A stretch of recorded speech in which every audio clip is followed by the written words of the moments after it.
Hey guys, welcome back to my channel. Today I'm going to be doing a Sephora haul and also a little bit of Beautylish. I did pick up a few items from Beautylish that I could not get at Sephora. If you're wondering, I am wearing a shirt. Hopefully it's showing on camera. It's just kind of like an off-the-shoulder shirt, and I'm glowing to the gods because I did a tutorial for Instagram and I'm actually loving it. Also, I do have my halo in and I did change my hair up. I spoke about this in my last video. We just did a shadow root. So if my hair is looking a little bit different, that's all we did. And then I did bleach out the brown to make it blonde. So we're going to bleach it again in about 6 weeks to get it icy blonde. So that is what is going on with me. If you are interested in seeing how I got this glow, I'll have an Instagram video linked down below. And if you want to see all the goodies that I picked up from Sephora and Beautylish, then please keep watching. The first thing I got was a new tanner that I spotted at Sephora, and this is the Isle of Paradise. Now I'm not sure if this is like an Australian brand or a brand that kind of made it into Sephora. It says dark self-tanning mousse. They have light, medium, and dark. Of course I'm gonna go for the dark. And I have it on right now and I really, really like it. It is really deep. It doesn't feel super sticky. I mean, all self-tanning mousse do feel sticky once you apply them. This one develops for 4 to 6 hours, and so I just slept in it and I didn't feel like it was any more crazy than like Loving Tan or Bondi Sands.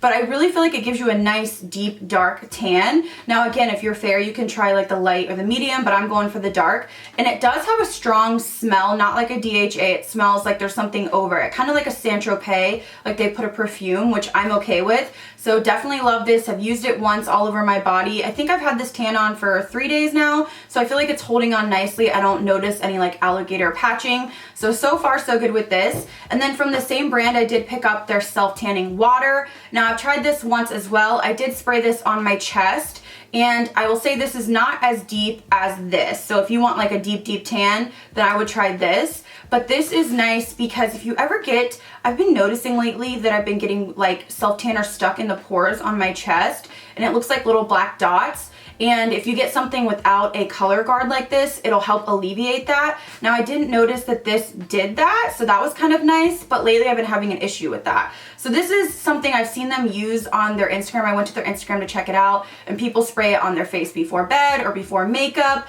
This is like, I wouldn't use this all over my body just because I do enjoy having a color guard, because obviously without one, I feel like, do I know where I'm putting it? Did I miss a spot? This has rave reviews though as well, and again, they have the light, medium, and dark. So this is probably my favorite standout product. This one I have to play around with more. I'll use this one more for in between. So let's say I put this on and it's been 5 days and I'm not feeling like doing a whole exfoliation and redoing everything. I'll just spray this on my décolleté to give me some color to get me through until I want to tan again. So far quite impressed with these products. Self-tanning products are personal to you and what you're looking for and your skin tone and all of your concerns. For me, I want the deepest natural looking tan that is not going to be like an alligator on me like a day or two in. So that's what I'm looking for. So far, I'm impressed. Let me know down below if you've tried this. I'm curious. It's brand new at Sephora. Next up, I did pick up the Kat Von D Metal Crush 10-year anniversary extreme highlighter in Gold School. So I did swatch this, but I have not tried it on my skin, and I don't know how I feel about it because it's like a white gold shift, which is super beautiful. But when I swatched it, it felt very similar to the Maybelline Master Chrome Duochrome one that I had put in a Disappointments because of the chunky nature of it. And this is the same formula of her palette. I'm not sure what it's called. I have it. The 3 palette of highlighters. And I like them, but they're not like my go-tos. When you blend it out, it's very metallic and very beautiful, but it has a chunkiness to it. It definitely has glitter. This is not like a normal highlight that you would see. This is a, what is the word I'm looking for? It's chunky, it's got glitter in it. So if you don't like that, I feel like this is more of like a glitter sheen. Now I haven't used it on the face, but just upon swatching it, it just has that weird chunky feel to it. So I'm not sure exactly how I'm gonna feel about it yet. I probably will like it just because I'm okay with glitter. I know a lot of people are not in their highlighters, but I'm seeing mixed reviews on this. I kind of wish she would have changed the formula a little bit and made it more smooth. But alas, it is pretty, and I'm excited to try it out. I mean, nothing else from the collection really spoke to me. The eyeshadow palette, I'm drowning in eyeshadow palettes, and I feel like as time goes on, I want to get more into natural looks, especially because we're in the summer. More like glowiness like this. Obviously, I have like a glitter cut crease on. I don't know why I felt like doing that today, but most days I'm using browns in the crease and some champagne colors. So I didn't feel the need to get the eyeshadow palette or anything else in the collection, but you know I gotta have all the new highlighters. So again, I'll use this in a video coming up and I'll keep you updated on what I think. I actually have another highlighting palette that I want to show you guys, and I'm super impressed with it. I used it a couple times this week. Now, when I first saw this on Sephora, I didn't pick it up because this is a Black-owned brand, and I thought that the highlighters would be too deep for my skin tone. I do have a blush from the company. It's called Blackup, and this is a highlighting palette or a quad.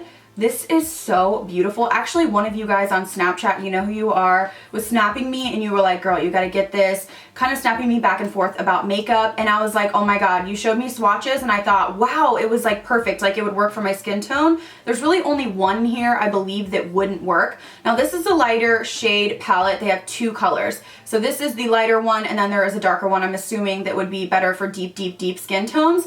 Now I can say that the formulas in here are a little bit different. So you have 3 typical powders, or you know, like metallic powders, and then this one is kind of a glittery sheen, but it melds beautifully on the skin. I did wear this a couple days this week. So this is the Blackup Jenny Jenkins. I'm not sure if that's like a beauty guru or some influencer that they've collabed with. And this is the highlighting palette 01. So they have 02, which is deeper if you're deeper complected. And I'm gonna swatch these for you. They feel so buttery, and these are, wow, in your face, like intense pigment.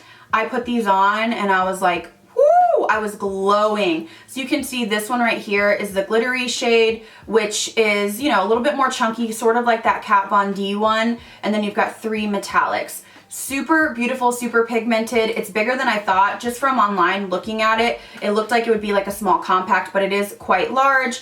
And I am impressed with this brand. I have tried a blush from them and then also this. And I guess I just didn't realize, even though it's Black owned and it's geared towards deeper skin tones, that people like me could use it as well, which is super cool. So if you've been eyeing the brand and you've been kind of like nervous because you think it's gonna be too deep for you, read the reviews, look for swatches, but this is stunning. And this deep bronzy shade I could use as an eyeshadow or put it on my décolleté. So loving this. Thank you for the recommendation. I'm so excited to be using this. So in that same Snapchat conversation, she also recommended the Blackup No Transfer Matte Liquid Lip Color. Again, I thought they were gonna be too dark for me just looking online because I was looking for like a neutral shade and everything just looked really dark, obviously because it's a Black owned brand. But this is the lightest shade. It is 01, and she told me it was very similar to the undertones of like Jeffree Star Cosmetics, which I think he has amazing nude lipsticks. He has so many different undertones and I find myself reaching for them. So this is what the packaging looks like. It is a sleek black little, I don't know, container with the color here. This looks like it's going to be a very cool toned nude, and I haven't tried this on my lips yet, but this is a swatch of it. So this is the lightest shade and it looks super pretty. This is like a nice nude that I would wear, obviously now that I have a tan, and I could put some gloss over top of it. So definitely intrigued to try this. This had pretty good reviews, but again, not many. And I think it's just because I don't think they're in stores. I don't want to say, I've never seen the brand inside stores, which is such a shame. I wish that they would expand and have more brands so people could actually play with the products and see them in person, because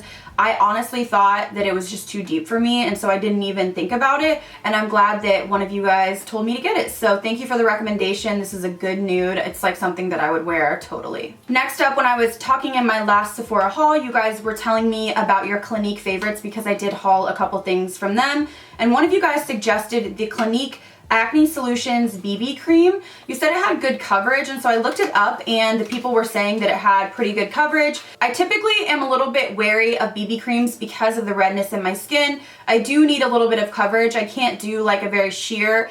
I don't have the kind of skin where I just need to spot conceal because I have an overall like redness. So I was a little bit wary, but one of you said that this had good coverage. So this is the light medium. It's for a combination oily to oily skin. And I will say it's super, super watery, the actual consistency. I don't know if you can see it running down my hand. So I did try it, and it's a little bit light for me in terms of coverage. It does have a nice, I would say like a light medium coverage. But if I mix it in with like another, I don't know why I just like waved that in the air. If I mix it in with another foundation, it does kind of sheer it out and make it look more natural. So I got the shade light medium. I would say they run a little bit deep, so if you're kind of in between, go down a shade. My first impression was that I like it, and it gives a nice kind of natural look to the skin, and it kind of makes some of my matte foundations look a little bit more skin-like. So I just need a little bit more coverage, so I probably won't use it alone. I'll just mix it in. So I picked up 2 perfumes. First of all, I picked up the one and I fell in love with it and then made another order. So this is from Sud Pacific Paris. Now, I don't think I've ever tried this brand. This is the Vanilla Apricot, and this smells so delicious.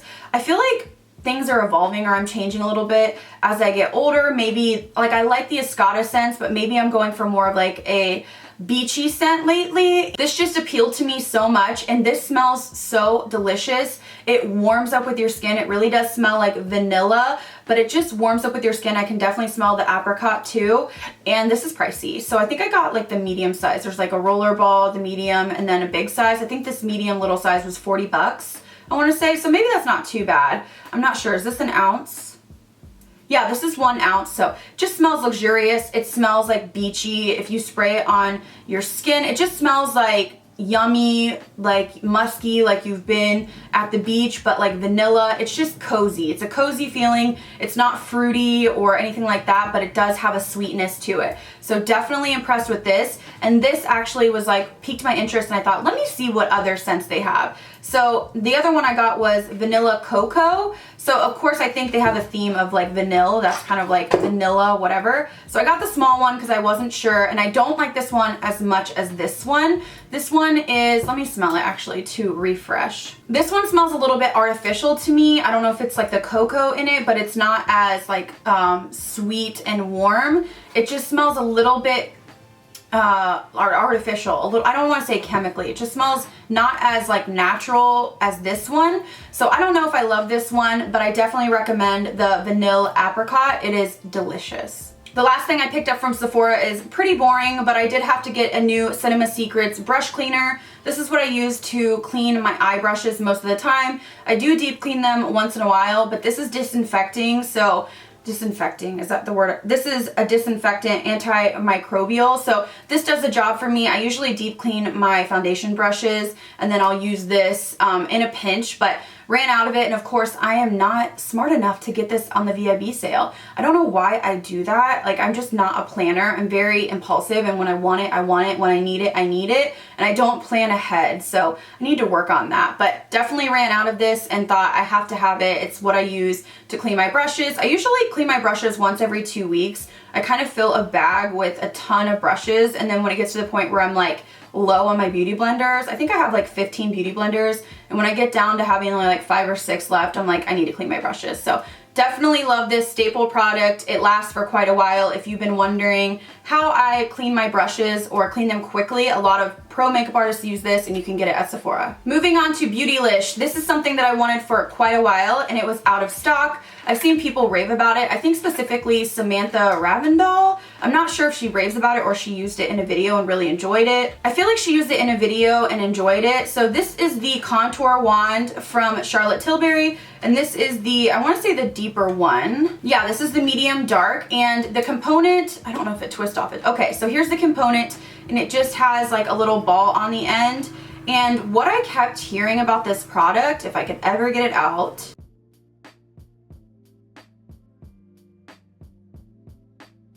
okay, so on the actual tube, there's an on and an off that you twist it, and I'm blonde, so I didn't realize that. And I just sat here for 5 minutes trying to squeeze it out, and nothing was happening. So you twist this on and off, so if you're wondering. So this is a swatch of it, and I believe also it was Samantha Ravindal and also Chloe Morello that used this, and they just, the way it blended, it just blended in so nicely. I like the Kim K sticks because they blend in super nicely. I steer steer away from cream contouring because I don't like when it grabs and you have like muddy patches, and this had rave reviews and people were saying that it was phenomenal and it just really blended super easily. So I had to pick it up. It was out of stock for quite a while. So I will be using this in videos to come, and again, just those summer vibes of really wanting to look just bronzed and glowy and sun-kissed, this would be perfect to try. Also from Charlotte Tilbury, I did pick up another lip pencil in Pillow Talk. Pillow Talk and Iconic Nude are my favorite two lip liners ever. It is literally the perfect nude, your lips but better color. This is Pillow Talk. Iconic Nude is definitely more of like a neutral brown nude. It is just stunning. I haven't found any lip liners that I like more than these, and my Pillow Talk is like down to here, so I thought, okay, I'll keep that in my purse and then put this up towards my vanity. If I had to throw away all my other lip liners, I'm sticking with those two. So definitely one to repurchase, which is really rare for me because having so much makeup, I rarely kind of go through like lip liners and lipsticks, but this is a standout for me. And the last product I picked up was this Bioderma Sensibio H2O micellar water. I've been sent this a couple times and I've gone through them like water. Obviously it's micellar water. I really, really like this. I like a lot of different micellar waters, but this is probably like my favorite. And it was between this or La Roche-Posay I really like, or Simple. I like those, but this one is probably my favorite. And so I got 2 bottles. One is already downstairs in my master bathroom. And this is just so gentle, but it really takes off your makeup. To me, there's no stinging, there's no rubbing. It really just does the job. Absolutely love this if you're in the market for a micellar water to get your makeup off at night or just to kind of refresh during the day. This is one of my favorites. Alright guys, so that concludes my Sephora and Beautylish haul. Hopefully you guys enjoyed. Let me know down below what products spoke to you and which ones you're thinking of picking up. Thank you guys so much for watching. I'll see you in the next video.